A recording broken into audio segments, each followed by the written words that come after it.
Good evening. Are we getting any sound here? Yep. All right. My name is John Pfeiffer. I'm publisher of the Times News.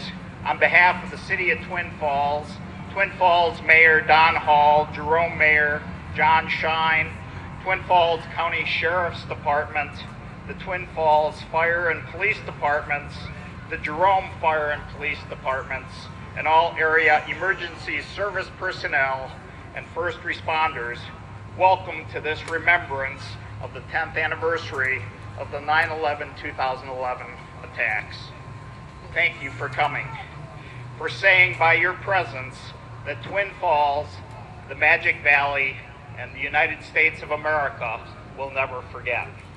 I'd like to introduce Ed Morris of the Twin Falls Fire Department.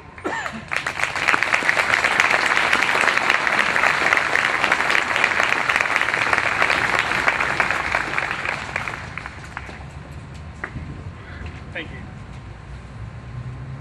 Right. We will never forget. We've already heard that once today. Never forget. We've heard it many times through the weeks, months, days following September 11th. Many people, first responders, firefighters, EMS personnel, and all the people of the community, almost everybody's made some sort of pledge that never forget.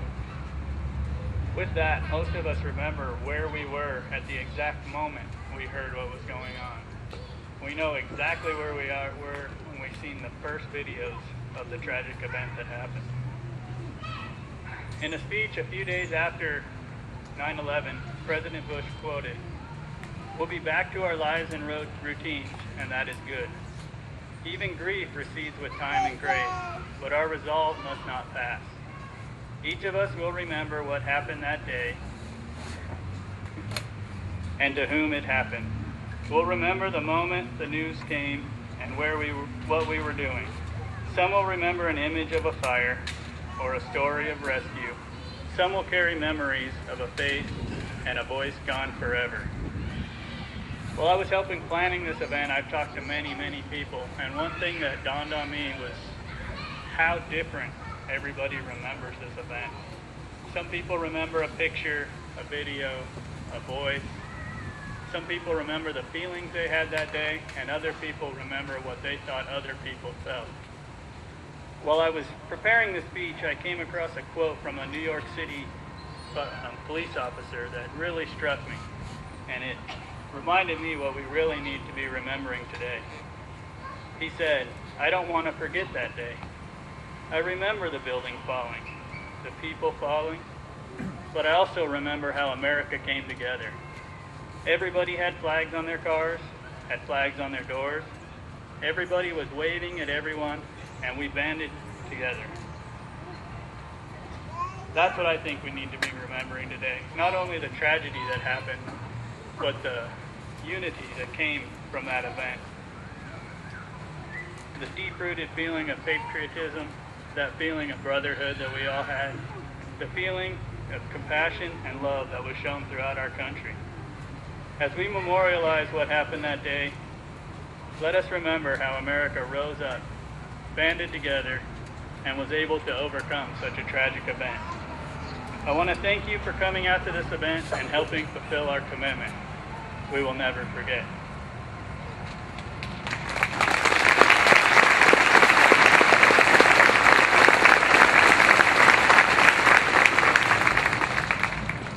Will everybody please rise for the posting of the colors?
Will the audience please join me in the Pledge of Allegiance? I pledge allegiance to the flag of the United States of America and to the republic for which it stands, one nation, under God, indivisible, with liberty and justice for all. 2. The audience may be seated.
Can stand one more time. I'd like to ask Chaplain Jim O'Donnell of the Twin Falls County Sheriff's Department to lead our invocation.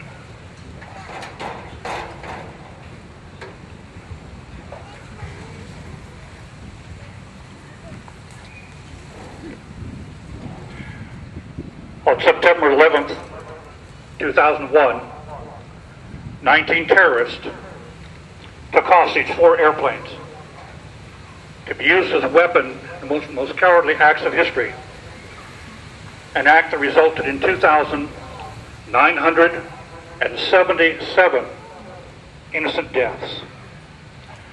Out of those 2,977, 55 were military members of the Pentagon. Since that date, other American servicemen have gone to perform their duty in Iraq and Afghanistan. We're proud to be welcoming back home some members of the 116th in the next few weeks. But also, we have in this group today one young man who paid a price because of his duty. I'd like to acknowledge by a round of applause our military service personnel.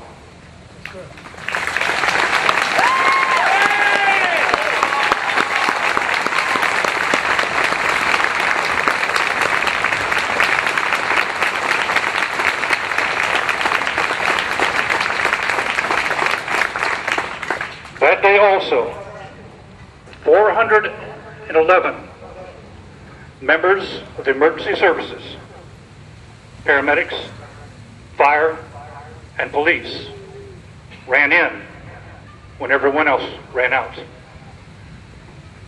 We're proud of the men and women who serve our community as paramedics, fire, and police.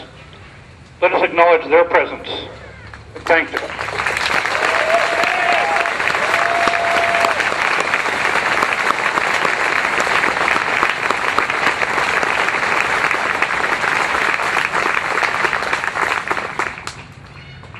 As a result of that day, there are two symbols that came to represent how we as a nation responded. One was the flag of the United States of America. The other was a cross, which symbolizes our faith in divine intervention and in a God. It's to that God let us bow our heads and pray. Our gracious Lord and Savior, as I come to you today, remember those whose lives were lost in that tragic day. We realize the change it brought about to our society. We ask God your comfort, your presence with the families and the loved ones, and many victims from that tragic day. We pray also today for the men and women of the emergency services who continue to serve, who continually are willing to run in when those others with common sense will run out. May we remember that tragic day. May we be vigilant, but may we also be unified. May we hold before you our nation leaders, our servicemen, our emergency service personnel. Ask your blessings upon them. Use them as your servants. Bless now this time of remembrance, and truly help us not to forget. We ask these things in Jesus' precious name. Amen.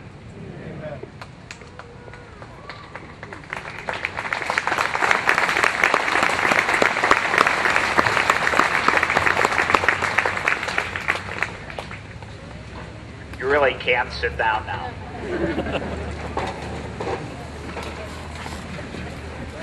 I'd ask you now to welcome Idaho State Senator Lee Hyder, who will give us a few remarks.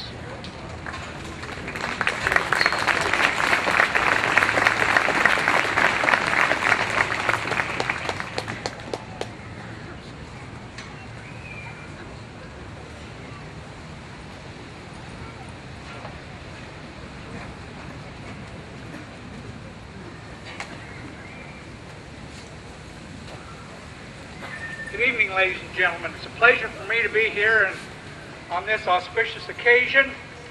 You know, as the band played our prelude music today, I thought of a poem. Probably don't know the whole thing, but this is what I know.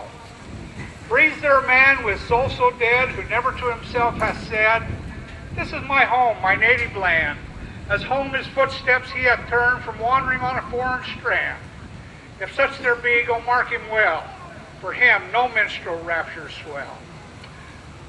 That my 11th grade teacher probably wouldn't be pleased if that isn't the whole thing, but I would like to talk to you tonight and remind you of a few days that America has come together for. When I say the date December 7th, 1941, there are those of you in the audience who may have been in the military. There are those of you in the audience who may have sat by your radio in those days and listened to reports of that infamous attack by the Japanese on Pearl Harbor. I remember as a high school student here in Twin Falls stepping out of the gym in November of 1963. Somebody approached me and said, "President John F. Kennedy has been assassinated." That was a day that I will never forget. Jan and I were headed to Sun Valley this week, and as we passed Johnny's Country Store, she said to me, "What do you think about when we pass that store?" And I said, "The Challenger disaster," because that's where we, on our way to Sun Valley one morning, went into that little store and on a little TV watched the events unfold of that day. On September 11th, 2001, Jan and I were headed for Indiana. I was speaking at the funeral of a friend. And as we passed through the city of Chicago, we heard on the news that the first airplane had struck the tower in New York City. And they were counseling people, admonishing people to evacuate the city of Chicago because they thought perhaps the Sears Tower in Chicago would be another target. And then shortly after that, we stopped at a restaurant where we could view the television, and we watched another plane hit another tower. And shortly thereafter, we watched another airplane hit the Pentagon. And then we remember hearing the story of those who were on Flight 93, who worked together as a group of people that had never met to keep that plane from also hitting another valued target to those people who would do us harm. But through it all, Americans have always come together. We love America. We're proud to be Americans. And that day, as we watched those events unfold, as Jim has told us, we saw many firemen and policemen and EMTs and ambulance drivers, Port Authority personnel come together, work together, coordinate their efforts to evacuate the people out of the Twin Towers in New York City. Yes, nearly 3,000 people died that day, but 25,000 people were evacuated, and their lives were saved because of the valiant efforts of those wonderful EMTs and rescue workers in New York City. You know, we oftentimes think that New York may have the greatest dedicated forces in America, but I would like to take us back just a few weeks ago to Twin Falls, Idaho. We had an experience here that brought sheriff's offices, police departments, EMTs, firemen, all together in our community. And although I was not there, I heard it from the mayor and from our city manager that was one of the most remarkable things they'd ever watched, because our personnel were prepared. They coordinated their efforts, and they arrived at a successful conclusion to talking down a person who had already wounded a police officer and killed another person in a hotel. I'm so proud to be a citizen of Twin Falls. You know, every week I look at the paper and I see a chart, a map of Twin Falls with little triangles and circles and squares of different colors. And I can remember it wasn't very long ago that those were just a few. There were maybe 20 or 30, and I think the last count I had, there were nearly 200 incidences in that week where our emergency personnel had come together and thwarted the activities of those who would do us harm. And so tonight, as we remember those who gave their lives, sacrificed so much on 9/11, let's remember tonight those who are in uniform, who are firemen, policemen, EMTs, sheriff's deputies, and all the rest who work tirelessly 24/7, 365 to keep Twin Falls safe from those who would do us harm. Let's all stand and give them a round of applause.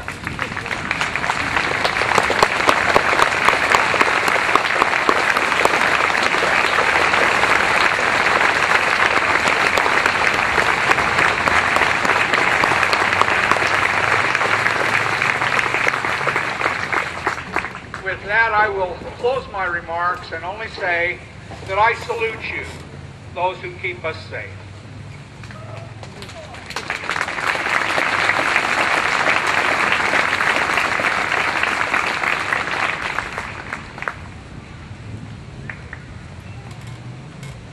Thank you, Senator Hyder.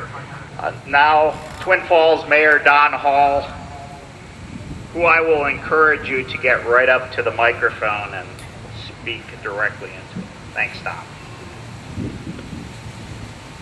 If my mother could only be here, she's never accused me of not being a loudmouth. So, well, good evening. I have to tell you that I am humbled to be here today. This is a solemn and meaningful event. It's a memorial to what happened to our nation and how it affected all of us. I think that I, like many of you, can go back when this event happened. We talked about that this evening. And think about the emotions that we felt. If you were watching TV any this weekend, you would have seen those scenes over and over again. And it brought me right back to when that happened and the emotions that I felt. You know, I had an overwhelming sense of confusion. What was happening to our country? What was this? I had a sheer unbelief that it could even be transpiring in front of our eyes.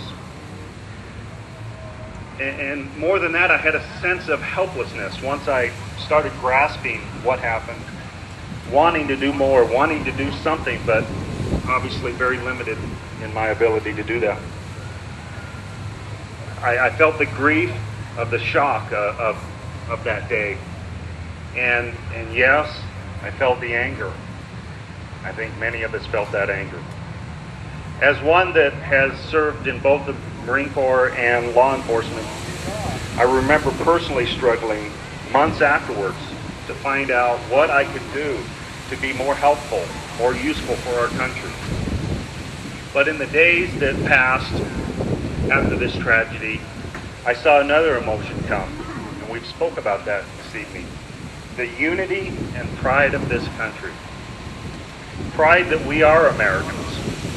We have a pioneering spirit that has made this the greatest nation of all times on this earth. And unity.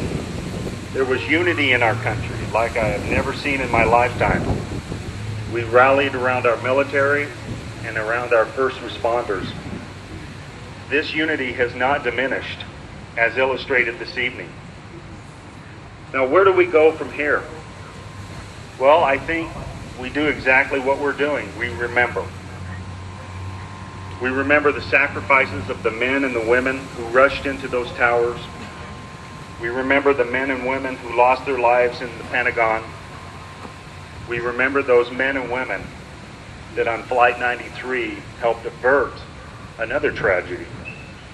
We honor their memories. We honor their memories of men and women who have given their lives since then for our country. And I have to say, we are comforted that brave men and women are right now standing in harm's way, keeping us safe both domestically and overseas. They're holding the line and making incredible personal sacrifices for us. Others train day and night to back them up or enter into this service. Many are in the audience today, and we are proud of them. And as illustrated before and spoken about before, many are returning, have returned and are returning from the 116th. And we will have a celebration for those men and women.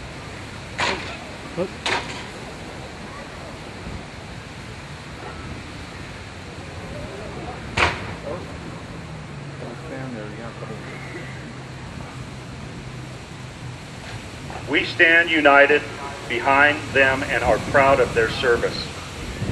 I would like to close by thanking all of you for attending this evening and showing your support, and by saying God bless our police, fire, and emergency medical personnel as they serve us so professionally.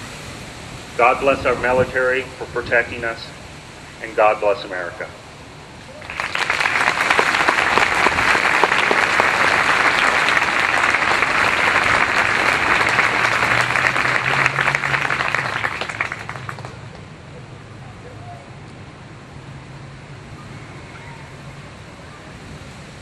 Thank you, Mayor Hall.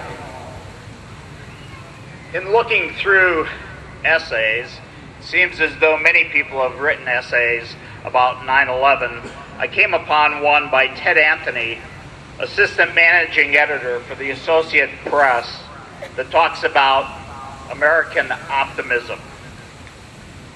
Before the towers crumbled, before the doomed people jumped and the smoke billowed and the planes hit, the collective American memory summoned one fleeting fragment of beauty, a clear blue sky.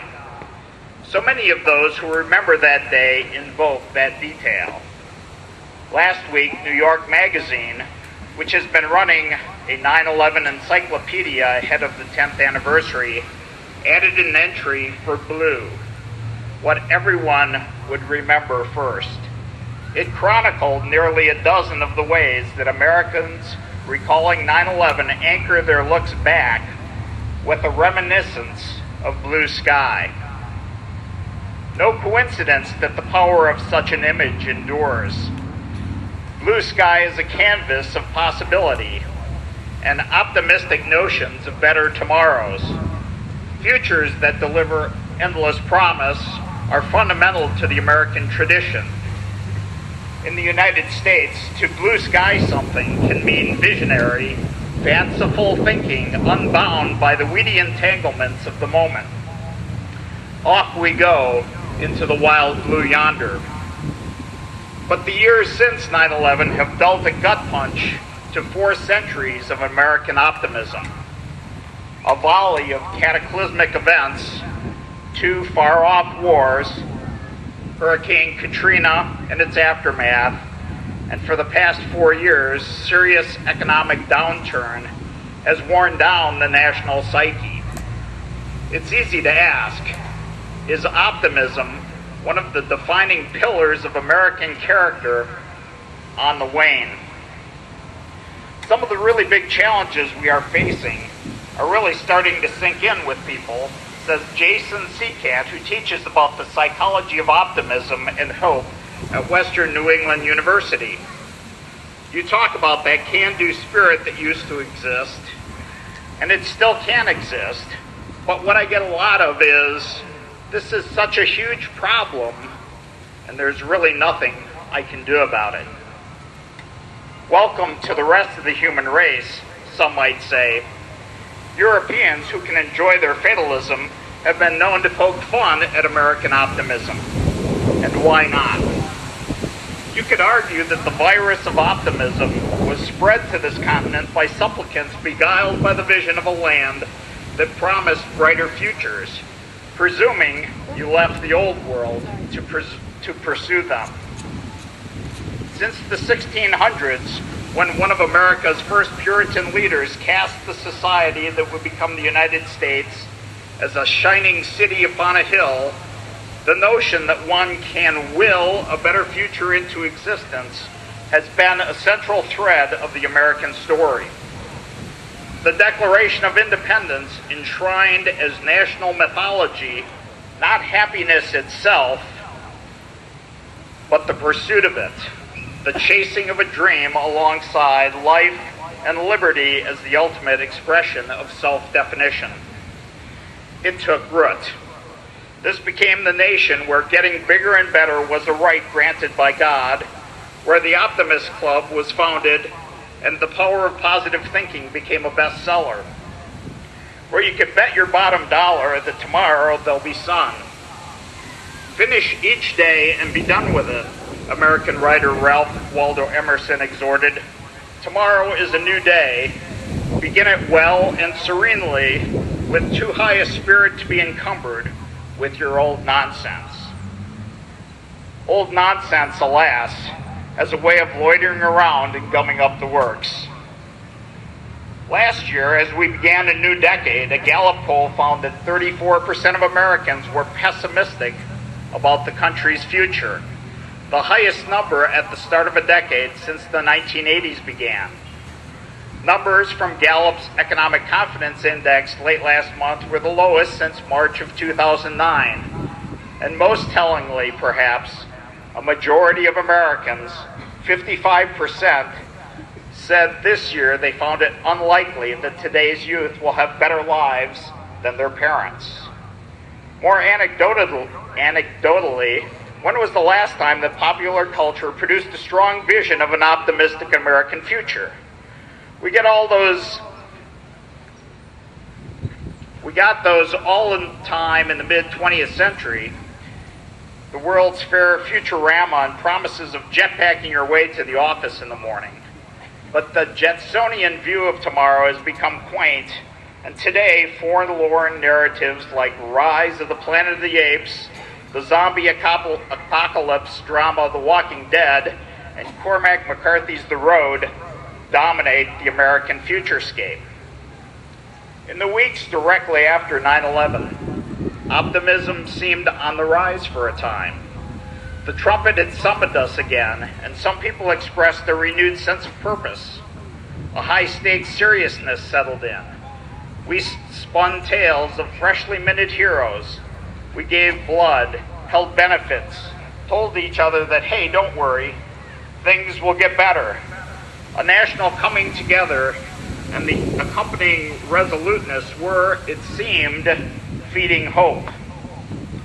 In an odd way, for all its tragedy, 9/11 reinvigorated the sources of American optimism at a very particular time, says Peter Castor, a historian at Washington University. The problem now is recapturing that. Today, politicians struggle to project the all-important optimistic outlook that will help them win elections and govern a cranky citizenry. Yet optimism is a must-have narrative for any politician looking to lead. And the most effective among them, the Roosevelts, John F. Kennedy, Ronald Reagan, have built their images around optimism. Morning in America, Reagan called it. Political consultant Bob Shrum, who wrote Ted Kennedy's famous and optimistic speech at the 1980 Democratic National Convention, "The work goes on, the cause endures, the hope still lives, and the dream shall never die," says successful politicians deploy optimism as a tool to, quote, expand America's vision of itself. The ones who endure, he says, are people who help define and enlarge the American spirit. The audacity of hope was the theme used by the president Thursday night in his job speech to Congress after cataloging problems and putting forward his solutions. We are tougher than the times we live in. We are bigger than our politics have been, Barack Obama said. So let's meet the moment, let's get to work, and let's show the world once again why the United States of America remains the greatest nation on earth. Not everyone finds salvation in positive thinking. The cultural critic Barbara Eisenreich wrote an entire book in 2009 on the country's excessive optimism. In Bright-Sided, how the relentless promotion of positive thinking has undermined America, she assessed it this way. Positivity is not so much our condition or our mood as it is part of our ideology, the way we explain the world and think we ought to function within it. Ehrenreich identified an important point. There is a big difference between unfettered hope and the American brand of optimism. Hope, she asserts, is an emotion. Optimism is a cognitive stance, a conscious expectation. And what, after all, is more American than a conscious, supremely confident expectation that things will turn out okay? That if we visualize the future and are simply American enough as we forge forward, bright tomorrows will happen. That may be the central challenge for American optimism at the dawn of the second decade after 9/11. Figuring out how much of the dream should be about the clear blue sky and how much should be about wrestling with the problems that percolate beneath it. A balance, in effect, between the promise of our tomorrows and the reality of our todays. It's not like the future is going anywhere, though. It's been our comforting companion for too long, and blue sky dreams have a way of clawing to the top of any American story.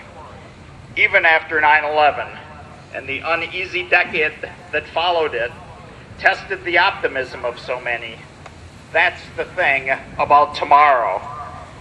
No matter what, it's still always a day away.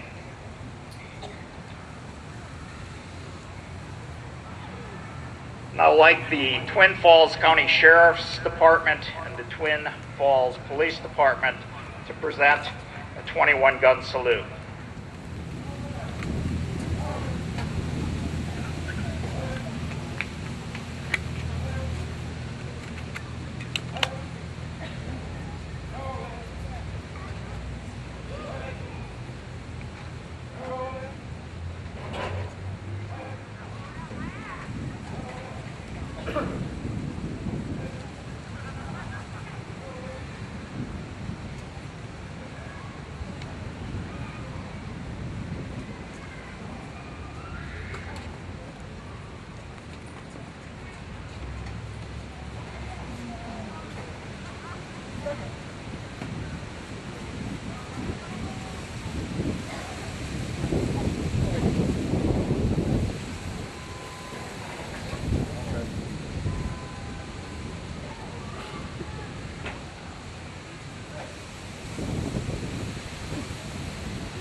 I'll call you later.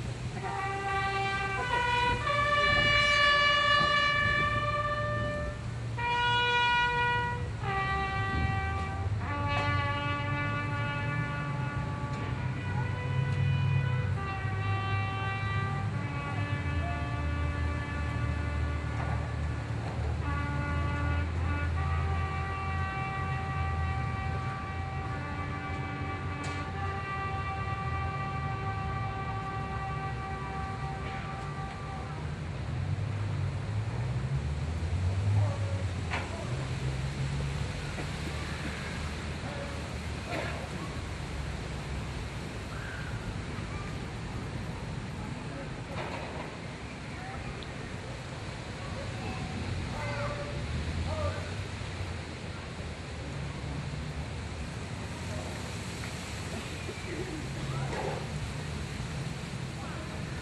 May be seated. I'd like to reintroduce Ed Morris, who will give a little history of the last alarm.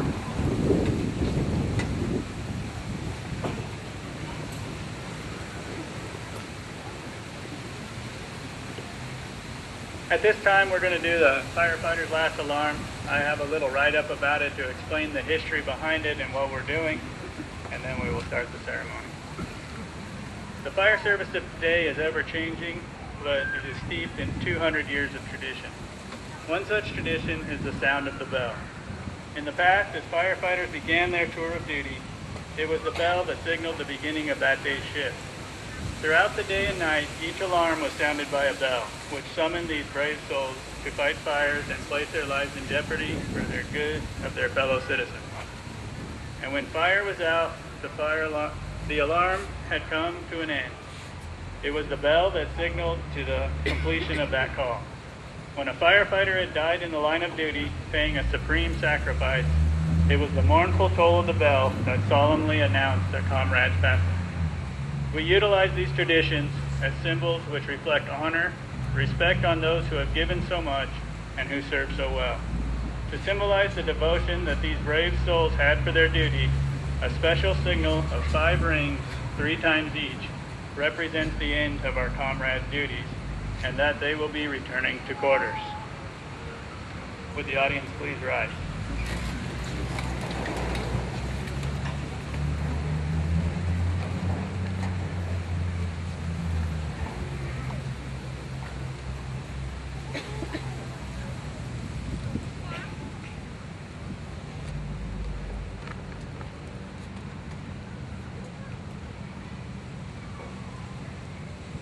To the 343 firefighters and paramedics who have completed their tasks, their duties well done.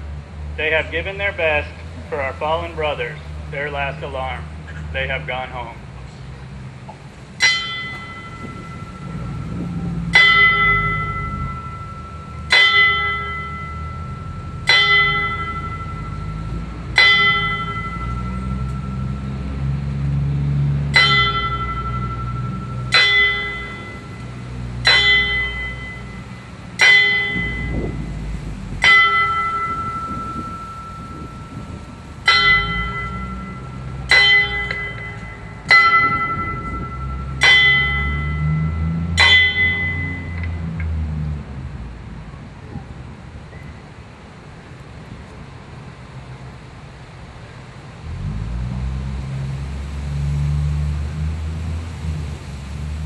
Thank you. You may be seated.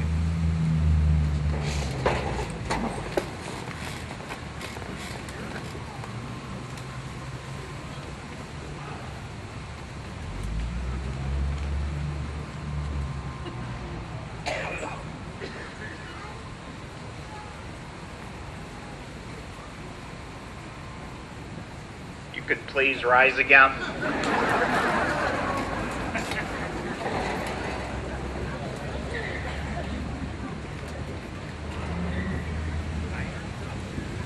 This time I ask you to join in a moment of silence for those who gave their lives on 9/11.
Scouts, please light the candles.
I'm sorry.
I totally forgot what you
Did you get my back of my head? I did a couple times. Did you? Yeah. I'll get it again.